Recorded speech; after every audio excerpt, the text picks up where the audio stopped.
పిల్లలకు, పెద్దలకు అందరికీ విజ్ఞాన వినోదాన్ని అందించే చందమామ కథల్ని విందాం. ఈరోజు మొదటి కథని విందాము. కథ పేరు ఆరోగ్య రహస్యం. ఇక కథలోకి వెళ్తే, కుబేరుడు అనే యువకుడికి అష్టైశ్వర్యాలు ఉన్నాయి. కానీ ఆరోగ్యం లేదు. తన ఆరోగ్యం చక్కబడడానికి ఎన్నో మందులు సేవించాడు. కానీ లాభం కలగలేదు. అందుచేత అతను ఎప్పుడూ దిగులుగా ఉండేవాడు. కుబేరుడి మిత్రుడు చరకుడు అనేవాడు ఏదో పనిమీద వచ్చి కుబేరుడి ఇంట బస చేశాడు. అతను తన మిత్రుడి అనారోగ్యం గురించి విచారించాడు. అతను పెద్ద ఘనవైద్యుడు కాకపోయినా గృహవైద్యం తెలిసినవాడు. అతను కుబేరుణ్ణి తనకు తెలిసినంత మేర పరీక్షించి అతని శరీరంలో ఏ దోషమూ లేదని తెలుసుకున్నాడు. చరకుడు కుబేరుడి దినచర్య గురించి ప్రశ్నించాడు. కుబేరుడు ఉదయం కాలకృత్యాలు తీర్చుకుని పలహారం చేస్తాడు. తర్వాత కొంతసేపు తమ ఆస్తికి సంబంధించిన లెక్కలు చూస్తాడు. మధ్యన పళ్ళరసం తీసుకుంటాడు. తర్వాత కాసేపు విశ్రాంతి తీసుకుని భోజనం చేస్తాడు. భోజనం చేసి నిద్రపోతాడు. నిద్ర అయ్యాక తమ వ్యవహారాలు చూసే ఉద్యోగుల మీద అజమాయిషీ చేసి తన తండ్రితో సొంత వ్యవహారాల గురించి చర్చిస్తాడు. రాత్రి భోజనం అయ్యాక పడుకునే ముందు మళ్ళీ పళ్ళరసం తాగుతాడు. కుబేరుడు ఈ వివరాలన్నీ చెప్పి చరకుడితో, నన్నేదో భయంకరమైన వ్యాధి పట్టుకున్నది. అది మందులకు లొంగేది కాదు. పళ్ళరసం నోటికి బాగుండదు. భోజనం హితవుగా ఉండదు. నా జీవితం ఇలా గడిచిపోవలసిందేగా అని నిరుత్సాహంగా ఉంటుంది అని అన్నాడు. అప్పుడు చరకుడు నవ్వి, నిరుత్సాహపడకు. నీకు ఔషధాలతో పాటు గాలి మార్పు కూడా అవసరం. 1 మాసం పాటు మా ఊరి వచ్చి ఉండు. నీ ఆరోగ్యం బాగుపడుతుందని నా నమ్మకం అని అన్నాడు. కుబేరుడు తండ్రి అనుమతితో చరకుడి ఊరి వెళ్ళాడు. ఆ గ్రామంలోని సంపన్నులు కళాప్రియులు. అందుచేత అక్కడ నిత్యము వినోద కార్యక్రమాలు జరుగుతూ ఉండేవి. కుబేరుడికి ఆ కార్యక్రమాలు అమితమైన ఆనందం కలిగించాయి. అందుచేత అతను రోజు సాయంకాలం కోసం ఆత్రంగా ఎదురుచూసేవాడు. అతనిలో కొత్త ఉత్సాహం చూసి చరకుడు, మా ఊరి గాలి నీకు పడినట్టుంది. నీలో ముందులేని ఉత్సాహం కనబడుతుంది. నిన్న రాత్రి నాకు ఒక గోసాయి కనిపించాడు. అతనికి నీ జబ్బు గురించి చెబితే అడవిలో కోయగూడెం సమీపంలో ఒక మూలిక ఉన్నదని, దాన్ని వాడేవాడే స్వయంగా పీకాలని, ఆ మూలికతో నీ వ్యాధి నయమవుతుందని అన్నాడు. నీకు అభ్యంతరం లేకపోతే ఇప్పుడే బయలుదేరి వెళ్ళి వద్దాం అని అన్నాడు. సాయంత్రానికల్లా తిరిగి రాగలమా అని కుబేరుడు అడిగాడు. ఎందుకు రాలేం? ప్రయాణం కొద్ది గంటలే పడుతుంది అన్నాడు చరకుడు. మిత్రులిద్దరూ అడవిలో కాలిబాట వెంట నడుస్తూ వెళ్లారు.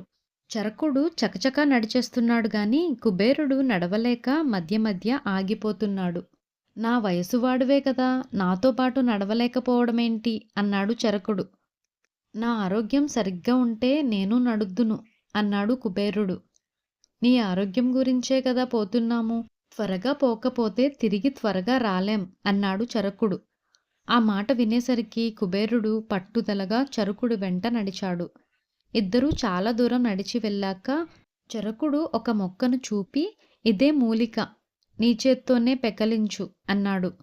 కుబేరుడు ఆ మొక్కను 2 చేతులా పట్టి లాగితే వేరుతో సహా వచ్చింది. దాన్ని సమీపంలో ఉన్న కొలనులో శుభ్రంగా కడిగిన మీదట చరకుడు దాని వేరును కుబేరుడి చేత తినిపించి, ఇక మనం వెనక్కు వెళ్ళవచ్చు అన్నాడు. తాము వచ్చిన దూరమంతా తలుచుకునేసరికి కుబేరుడు గుండెల్లో రాయి పడినట్టయింది. పైగా అతనికి ఆకలిగా ఉంది. మిత్రమా, నాకు ఆకలి మండిపోతున్నది. అడుగు తీసి అడుగు వెయ్యలేను. తినడానికైనా కావాలి అన్నాడు కుబేరుడు నీరసంగా. అప్పుడే ఔషధం పనిచేస్తుందన్నమాట. ఈ సంగతి తెలిస్తే వెంట తినడానికేమైనా తెచ్చేవాణ్ణే. ఇప్పటికైనా మించిపోయిందేమీ లేదు. దగ్గర్లోనే కోయగూడెం ఉన్నది. అక్కడ తినడానికి ఏదైనా దొరక్కపోదు అన్నాడు చరకుడు.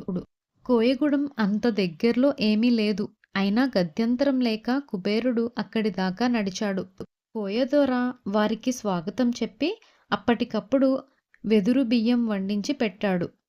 ఆకలి కరకరలాడుతుంటే తాను ఏమి తింటున్నదీ తెలియకుండానే కుబేరుడు ఆవురావురమని తినేశాడు. భోజనం అయ్యాక ఇద్దరికీ నిద్ర వచ్చింది. కోయదొర వాళ్లకు పడకలు ఏర్పాటు చేశాడు. వాళ్ళు నిద్ర లేచేసరికి సాయంకాలం కావస్తున్నది.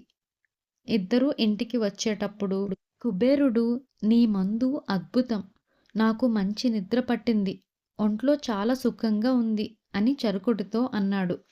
ఆ రాత్రి కూడా కుబేరుడు కడుపు నిండా తిని ఒళ్ళు తెలియకుండా నిద్రపోయాడు.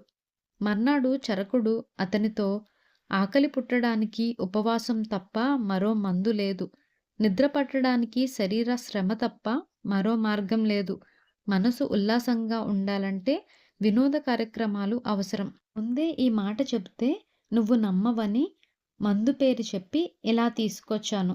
ఇక ముందు ఆకలి వేస్తేనే గాని తినకు, శరీర వ్యాయామం కొంతైనా చెయ్యి అన్నాడు.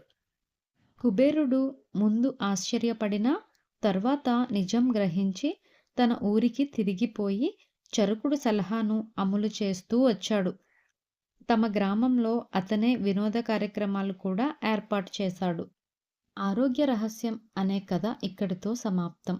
మరొక మంచి చందమామ కథతో మళ్ళీ కలుద్దాం. ఈ కథపై మీ అభిప్రాయాల్ని కామెంట్స్ ద్వారా తెలియజేయండి. మరిన్ని అద్భుతమైన చందమామ కథల కోసం మన ఛానల్ని సబ్స్క్రైబ్ చేసుకోండి.